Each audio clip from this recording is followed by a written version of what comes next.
Tuesday, May 17th, 1966. Discourse on the Bhagavad Gita.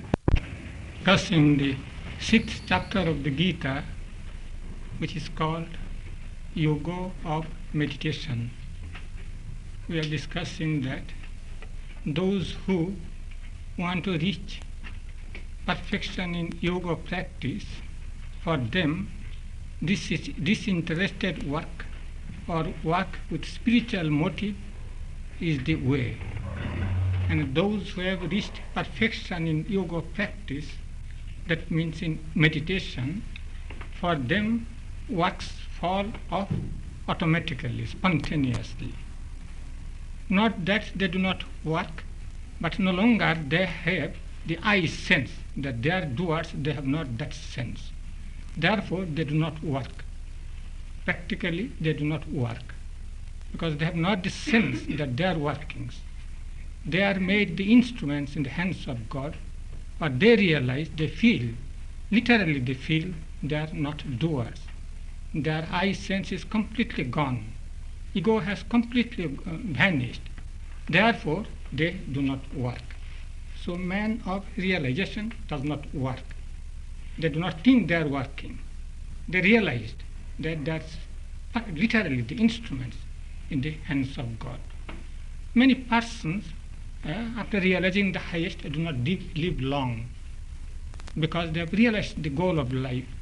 But some persons live because they are made the instruments in the hands of God to do spiritual good to humanity. Now, what are the characteristics of persons who have reached perfection in meditation? Those who have reached perfection in meditation, they are no longer affected by sense world. They receive, they see with their eyes, they have sense perception, but they are not affected by them. They can keep them aloof. They have not the least desire for any action. But how do they work? Many men of God have worked very hard. Shankaracharya worked very hard. But how can they work without the least desire? They have no personal desire. As I said, they think, they realize they are instruments in the hands of God. Therefore, they work though they have not the least personal desire. That means worldly desires. So much so, even any desire in the germ form is absent in them, completely gone, worldly desires. And spiritual desires they have not, because they have realized the goal. So it is said that those who have realized the goal, they do not hanker after anything. They have no desire. They do not become elated by success. They do not become enthusiastic about anything. But they are more than enthusiastic because they are instruments in the hands of God. And therefore, through them, their great works are done. And not only in their lifetime, their works go on even centuries or thousands of years after they have passed away. They have no desires because not spiritual desires, what to speak of earthly desires. They have reached their goal. They have found the perennial source of joy within them, or they are identified with supreme bliss. Buddha said he had reached nirvana. Nirvana means enlightenment. Enlightenment means the supreme bliss. The Upanishad says that is the bliss, state of bliss, which cannot be described in words. But when one has reached that bliss, one has no more than fear, any worry, nothing to look for. They're completely satisfied within themselves. It is not a case of self-centeredness. They found out the perennial source of all joy. Let us not call it the source of joy. They are let us not say it is the source of joy. They are identified with the complete bliss. They have been identified with oneness. Oneness behind the manifoldness means supreme bliss, supreme knowledge, eternal existence. They are not afraid of death because death is a misnomer with them because they have reached what is called the eternal life. they are identified with the eternal life. Such being the case, naturally everyone should aspire after that goal. Here these things were spoken by Sri Krishna to Arjuna, who became his disciple. So in the next verse, Sri Krishna says, therefore, arouse thyself by thyself. Don't allow thyself to become victims of doubt, depression, or despair, because thou art thy own friend and thou art thy own enemy. She says, just arise thyself by thyself. He puts the whole burden on Arjuna, the disciple. You have to stir yourself. You have to be active. You have to try. You have to strive. The whole burden is on you. Nobody else can help you. As a doctor can prescribe medicine, but a patient himself will have to take medicine. If we feel hungry, we shall ourselves have to take food. Another person cannot eat in behalf of us. If a burden on your head, you yourself have to carry it. Nobody else can do that. In the same way, that you yourself have to work out your own salvation. There cannot be a substitute in that. In some sacrificial rites, even in Vedic age, one could delegate to someone the power of doing those sacrifices on their behalf, say sacrificial rites. They could appoint a priest. The priest would do works in behalf of some householders, and they would get some donations and so on. That can be done with respect to sacrificial rites. But here, when one wants to reach the highest state of realization, that must be done by oneself. So Swami Vivekananda said in one of his poems, where seekest thou freedom, in this world or in that world? Nobody can give you. In books and temples, vain thy search. You cannot get them, that freedom means realization. In temples or in books, by going through ritualistic worship in temples or studying books, you cannot get that thing. Vain thy search. Thyself, thine own hand holds the rope that drags thee down. So cease lament. Don't worry, don't cry. You yourself are responsible for all these things. The past actions of your life have made you such ignorant. So it is up to you. So let go thy hold, the great one, and say Om Tat Sat. It is within you. So it is you who have created a rope around you, or in your hands. You are bound hand and foot by rope, which is your own creation. Let go thy hold. That here, Sri Krishna speaks in a different way. Whole troubles of our life come from within.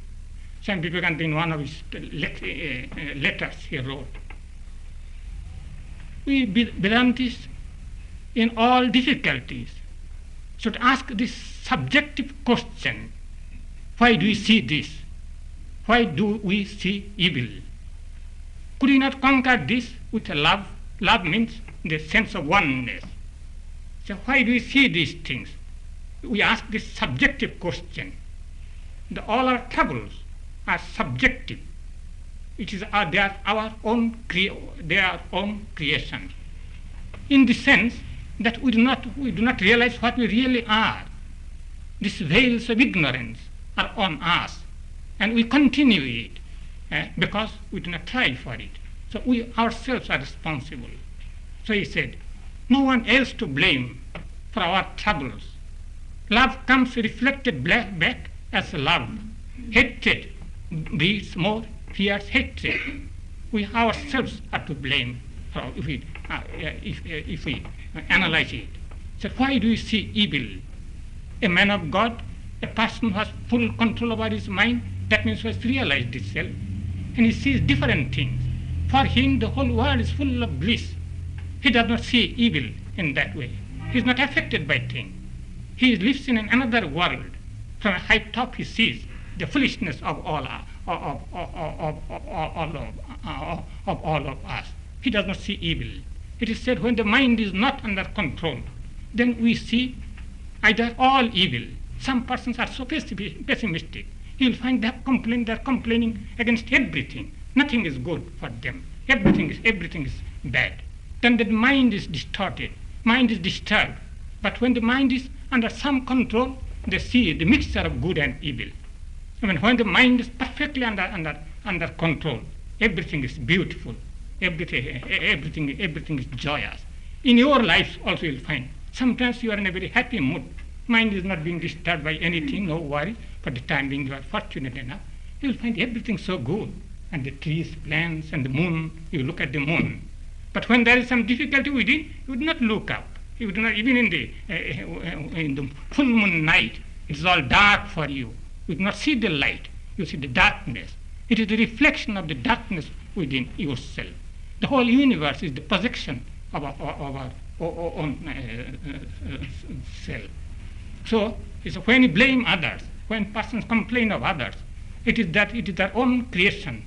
So it is said that in this way we add lies to your miseries. It's a lie that you are unhappy because it is your creation. It's a lie that you are unhappy because as the self, your inner self, which is veiled by ignorance, is not affected by these things. It is not. It has no misery. It is all bliss. It is all bliss. Not it has bliss. It is all bliss. And why do you see these things? Because of your ignorance. It is all false. And it is said, it's put it in such a way. It is adding lies to miseries. You are already miserable, but you speak out, and it is a lie that you are. If only had known what the great treasure is within you, then you would not complain. And you come, even if you had known that this is the real situation, that you would not complain so much. So you would not like to get human consolation. You would seek divine consolation. Even a person like Brother Lawrence, in his practice of presence of God, he said, don't seek human consolations. If you seek human consolations, you become weaker and weaker. But seek divine consolations, help from God or help from within. Then it will really come. If you just stop seeking human consolations, you will be strengthened. So the Gita says, in the last chapter it says, see the light within yourself. See the happiness within yourself. Find rest within yourself. That is the source of real rest. That is the source of real knowledge. Find out that from within. Christ said in his own way, kingdom of God is within you. But the Gita and the Vedanta will say, yes, the source of all light, not the source of all light. Light is within you. All knowledge is within you. All bliss is within you. In one of the Upanishads says, one who sees the all-pervading presence of the reality, ultimate reality, for whom, how can there be any grief? How can there be any misery for such persons who has seen realized the all-pervading presence of the ultimate reality? From that standpoint, as Sri Krishna says, therefore raise thyself by thyself. It is in your hand. You have created these problems for you. Change the outlook, get the realization, get the real knowledge, then everything will vanish. No one else can do that. So as I said, as the scriptures say, a doctor taking medicine will not help you, however big that doctor. And it is said, unless you yourself strive, in thousands of lives you will not get the realization, you will not get the real bliss. You will not get the road to bliss even. You will be always just complaining, this rounds of happiness and unhappiness, joys and misery. Nobody knows, God knows what is the proportion, and which you cannot rely. Proportion varies. Sometimes joy comes, and then comes the reaction to the same degree. And in the waves, when it is crest is high, the hollow is also, the depth is also very, very great. In this way, life goes on. In thousands of lives also, you will not get the real source of bliss unless you yourself try. We find interesting Buddha. In Buddhism, or Buddha said exactly the same thing. So Buddha came about 1,000 years after the Gita, it might be so. He said the same thing. Simply language a little different. In Dhammapada, which is supposed to give the accurate description of his teachings, according to some accurate words even. There he says exactly the translation of the Gita. He says, "Rouse thyself by thyself. Examine thyself by thyself. Thus self-protected and thus being attentive, you will realize the highest bliss. Rouse thyself by thyself, and examine thyself by thyself. Constantly examine what are you doing, what is the source of trouble, what is your reality. Constantly you seek. Then this will be protection, because you are always alert what foolish things you are doing. So as such, self-protected and being always attentive, you will reach the complete bliss. And in the next verse in Dhammapada, the same thing is said in a different way. Thou thyself art thy own friend. Thou art thy own refuge. And therefore, as a merchant controls his noble horse, in the same way you control your mind. You do not know that you are your own friend. You do not know that all happiness can be found by you only and from within. The source of happiness is within you. Thou art thy own self is the Lord of thyself, and your self is your own refuge. Buddha said, Atma Diva Atma Sarana. Become a lamp unto thyself. Take refuge to thyself. Do not seek the source of light outside. You cannot get there. It is a vain thy search to seek happiness outside. It is all within. So seek the. And Buddha said, don't seek any external help. But how can you do that? He says, as a merchant, as a rich man. A rich man has a horse, has a noble horse. Even a noble horse requires training. So as a rich man curbs his noble horse, in the same way, you just curb, you control your mind. If you can do that, then really you will get happinesses in life, or you will know, you will be able to solve the riddle of life and death. Then you will know that life is meaningful. Then you will know what you really are. As it is, you do not know what is the source of creation. You do not know where you come from. You do not know where you'll go to. You live in two great unknowns, the unknown of the past and the unknown of the future. And between the two, there's a moment. The present is a moment of time. You cannot say present is 1 minute. No, by that 1 minute, even by the second, time has gone. It has become a past. It has been. It is in the abyss of eternity, past eternity. So just a moment of time, and beyond this moment of time, there's the great infinite unknown, and in future there is the great infinite unknown. Here you live your life and create your world of where you think you will be living here eternally. We do not know these things, but the question is, why the situation is such? Why should you have to struggle? Why should you have to make our choice? Why should you have to rouse ourselves? Why there are problems? Why this world is a mixture of happiness and unhappiness? The world is not really a mixture, but we consider this world is a mixture of happiness and unhappiness. Upanishads, one of the Upanishads gives the answer. It is a part of the creation that there are things, pleasant and good. Pleasant and good things come and bind us. But the wise persons choose the good, what is good, and reject what is pleasant. They come before all. But those persons who have not the power of discrimination, they are caught. But persons who are wise, they discriminate and they do not choose the pleasant thing. Pleasant things are pleasant for the time being. Pleasant things are pleasant in the beginning, but bitter in the end. But what is good, it might be unpleasant in the beginning, but it is permanently good. It is good afterwards. So our people seek ordinary things, glittering. All that glitters is not gold. They go after glittering things, but that is not gold. That is deceptive. So this is the situation. This is the part of the laws of creation. So good and pleasant come, but the choice is yours. You will have to make a choice. This is the result of in Christian terminology, the result of eating from the fruit of the tree of knowledge. So that sense of knowledge has come, and yes, you have to make your choice. The choice is yours. Why do you choose the one and not the other?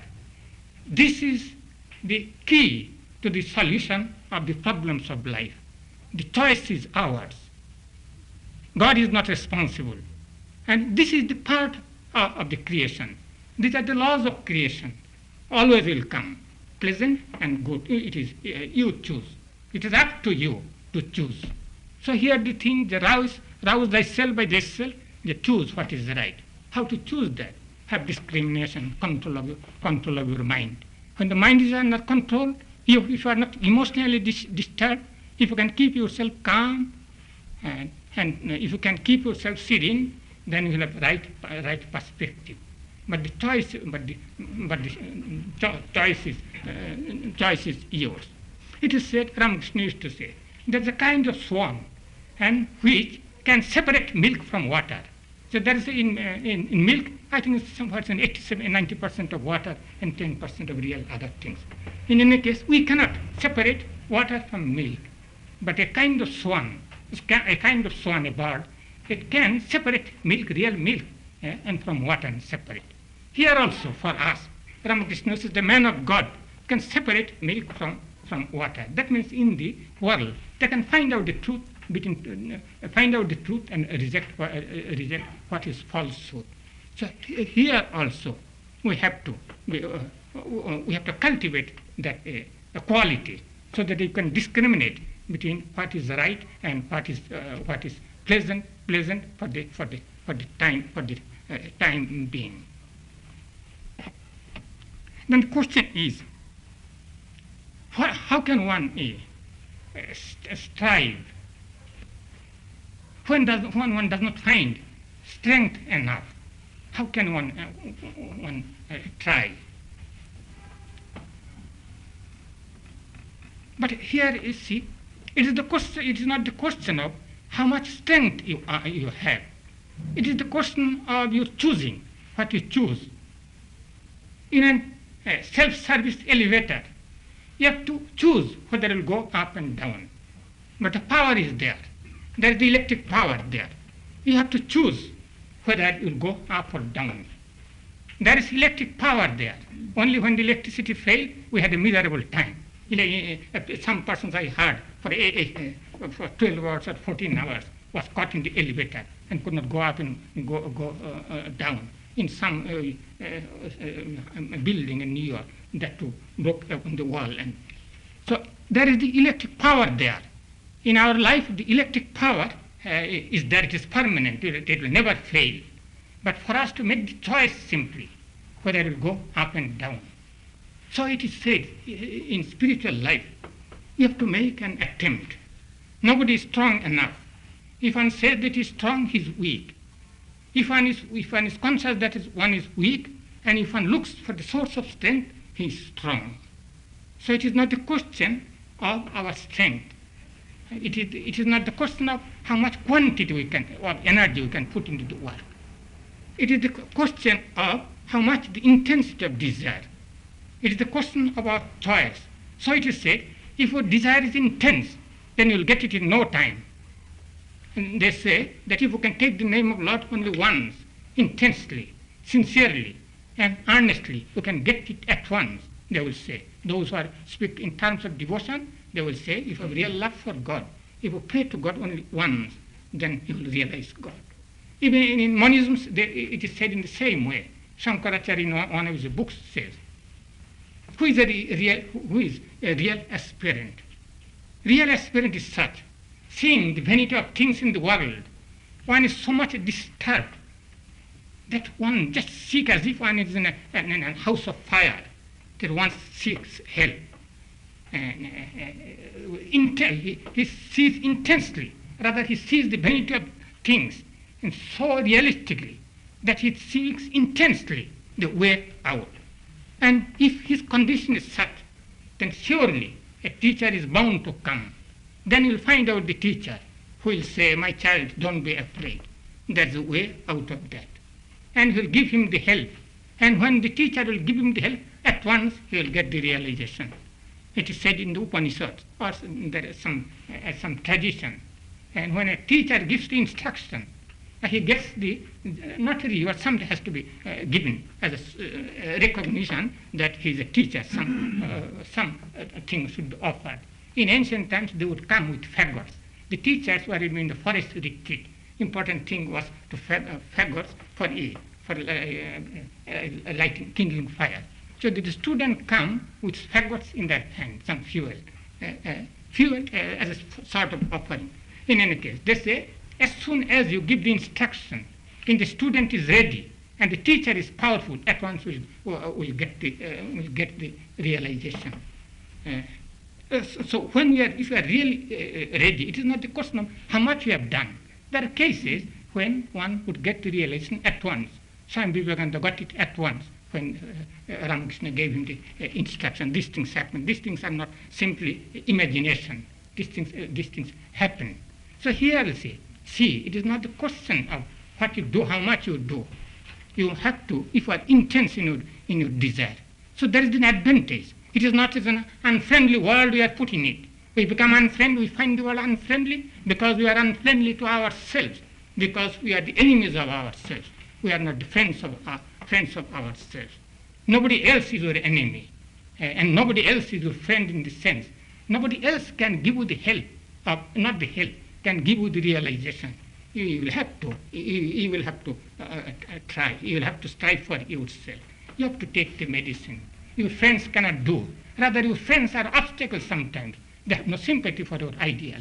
So the Bible says, thy foes shall be they of their own household. Sometimes in our highest spiritual aspirations, we do not get any friend.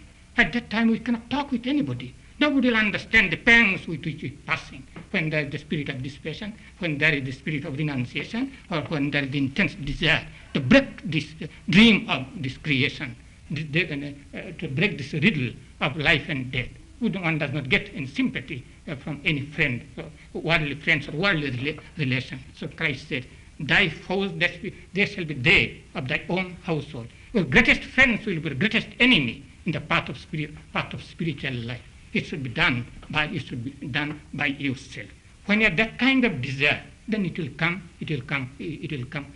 quickly. So knowing that, don't complain of outside things.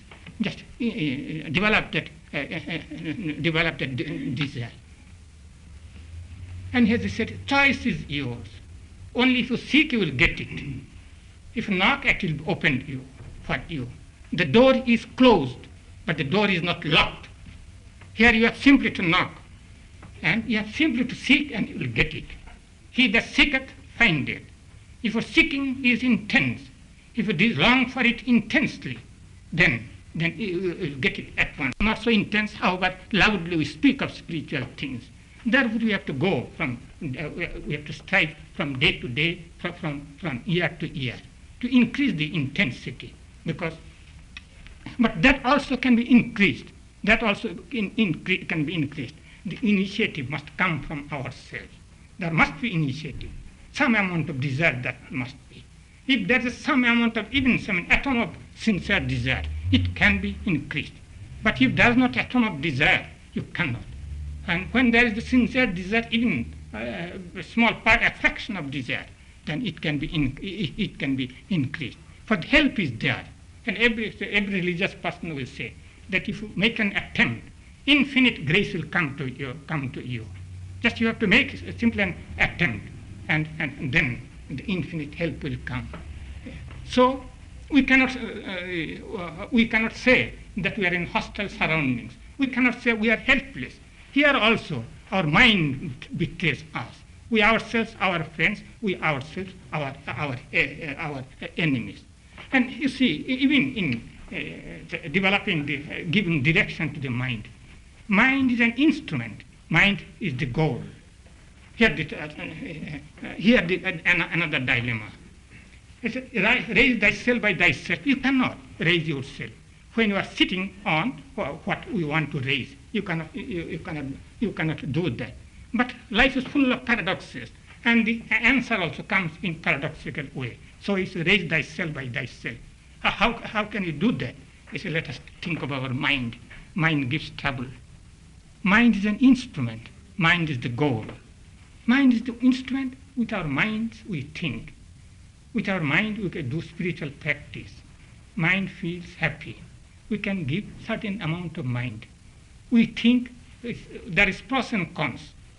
We want to do certain things. There is within mind, there's conscience. The voice of God is there. Say, don't do that. It is wrong. We do not listen there. And when we can give the mind a right direction, mind becomes purified. Pure mind and pure knowledge is the same. So mind is the goal. Pure mind is the goal, destiny. And mind is an instrument. There's a power in the mind to make a choice. Mind gives a direction. We do not obey the voice of God. We do not obey our conscience. And because we obey, neglect it, it becomes deadened afterwards. So here also, you have to raise ourselves by ourselves. And when the initiative comes from us, the help is tremendous. Even if we do not get any result in the beginning, if we continue it, we shall get a result. It is said, what shall you say to one who cannot pray? Question was asked. And the answer was, for them, the only method is to pray. In spite of your disinclination, go on praying and praying. There will come a time, then you will find interest in prayer. Through association, that is create like love and interest. And the interest develops into intense love. So here also the initiative must come from you. And when your desire has been increased, then the teacher will come. As great saints say that you have not to seek a teacher. You have to you must feel the necessity of a teacher. Then teacher will come to you. To Ramakrishna, the teachers came. All the teachers came to his that garden house or temple where he lived. So it is the question of our own striving. The initiative must come from ourselves. So it is said, however much one does spiritual practice, one is not sure that one will get the realization.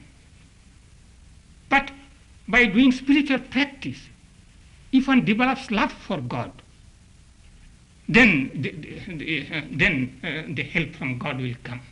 But when does spiritual practice on the basis of its egotism, that I do things, that it will be far off. But through spiritual practice, when develops that feeling that my power is limited, as I said in the elevator, the power is somewhere else. It is not my power. I push the button and the elevator begins to move. That realization must come, and it will come if one sincerely strives. The necessity for striving is that we find that our powers are limited. Here Sri Krishna said these things. He put the burden on him because it was necessary for Arjuna to have the urge for seeking. That was necessary. Sri Krishna knew quite well that he himself cannot do. But initiative must come from him, from the student. Some person must seek the teacher. You must seek, as I know a teacher who would not give instruction if you had gone to him for many times. Unless he saw that you genuinely seek, he would not give any. He would just keep waiting and waiting. He would not. But the desire has not come. So it is seeking is necessary, and for seeking also you have to take the initiative. That can come only by discrimination. The question will arise: then how can have that even the semblance, that is the fraction of desire to seek? That can come if we discriminate always what is right and what is wrong. What we are doing? Will these things give us any real result? Are we doing the right things? As I said, our conscience is deadened, but because we do not discriminate, if a person begins to discriminate, things will come. And things will come, as the Gita says so repeatedly: do unselfish work, do disinterested work, work without attachment. That will give you purification of heart. When there is the purification of heart, your mind will become transparent. Then truth will dawn on you. Truth will be reflected. Buddha said, what are the needs? It is strange, Buddha also said about Guru. Usually Buddha said, speak of self-effort. Just like Sri Krishna, he told his students, told his disciples, exert yourself, then the help will come. Then you will know what will come.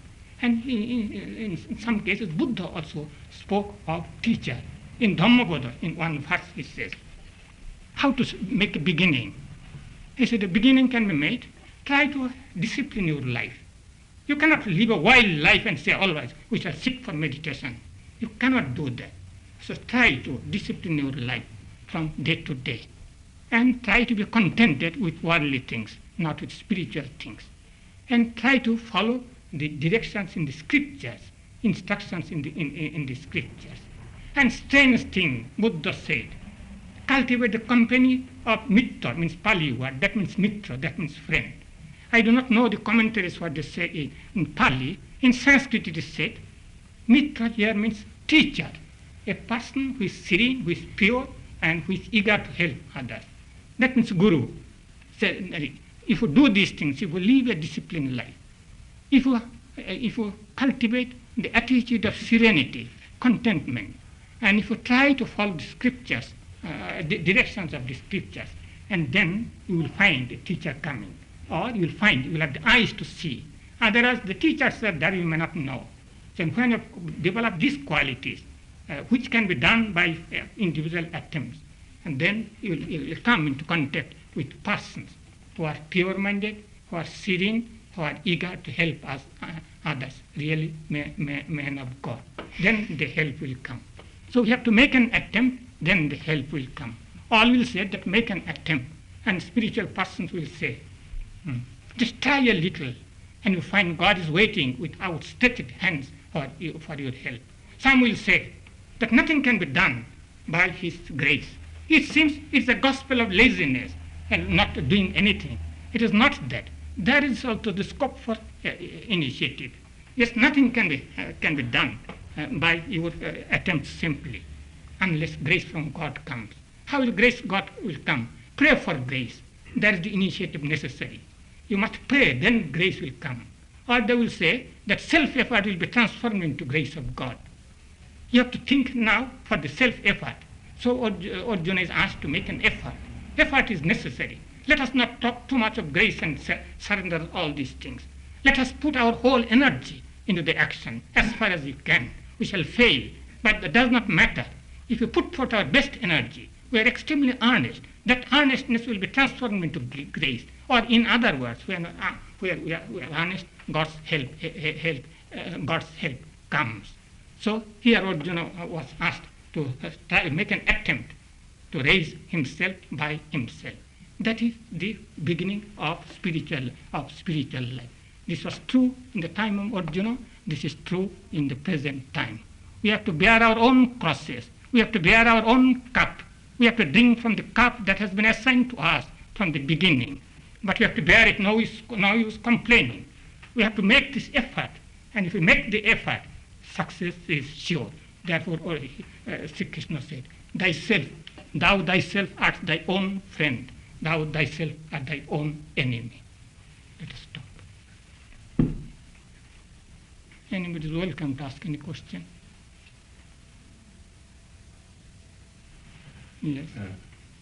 If you can do this, or should do this all by yourself, then the question arises in my mind, why do you need a teacher at all? That is what I was saying. I say you have to make a start. Then you'll know, help will come. If you make an effort, genuine effort, the initiative must come from you. When it's a patient, you must go to a doctor, you must seek a doctor. You must have the initiative. If you do not take the initiative, that means you do not really want it. See, you talk in a casual manner. It's just as a luxury. It is not a vital problem of your life. When it is a vital problem in your life, you should take the initiative. You will not simply think whether we shall succeed or fail. You want it. You cannot do without it. The necessity is so urgent. You must take the initiative. Then everything else will come. Here it is said. Initiative must come from you. Then God is ready to help you. You have to knock at the door. The door is not locked, as I said. The door is simply closed. You push it and it will open. Let us stop.